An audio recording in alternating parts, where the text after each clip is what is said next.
I am a Sullivan Worcester lifer. Came to Sullivan Worcester in 1987. Out of law school? Well, during law school, I did a JD MBA and spent 2 years part-time in the tax department and was very interested in taxes. Did that for 4 or 5 years, corporate taxes, individual, that type of stuff.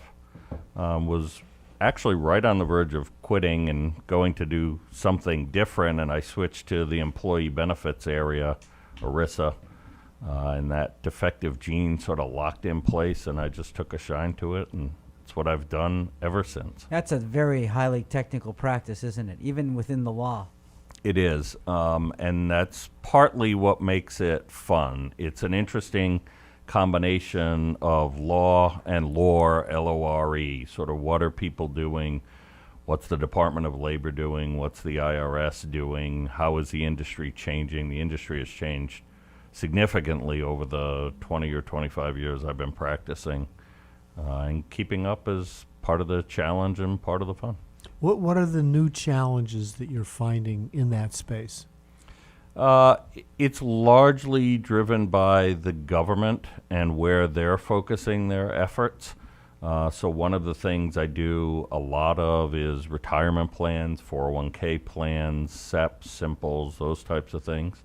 The Department of Labor is obsessed with fees and fee disclosure, and we spend a lot of time on that. I just did a program a few weeks ago where we basically mocked an investment committee meeting. You know, what should fiduciaries be doing in reviewing investments for the plan? Doing another one this week, actually, with the Department of Labor on fixing problems. So it's a diverse practice, and it's a lot of fun for that reason. What would your advice be to somebody who comes in with a new plan? You know, a new client walks in the door. I mean, and you sit down with them. How big do they have to be?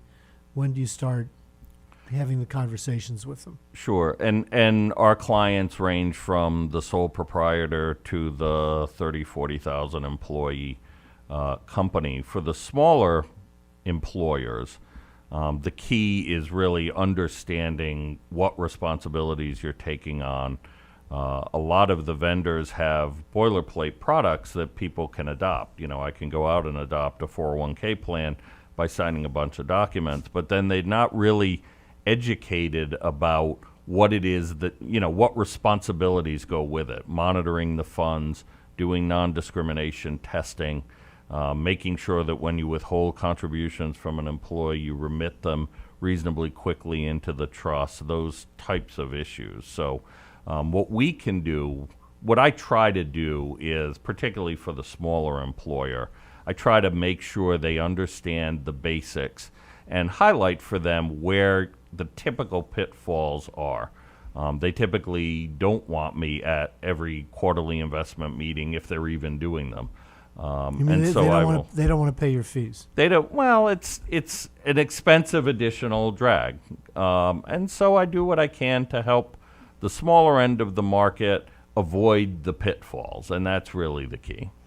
We have lots of smaller employers, and I just try to make sure that, you know, they're focused on the issues they need to be focused on to stay out of trouble.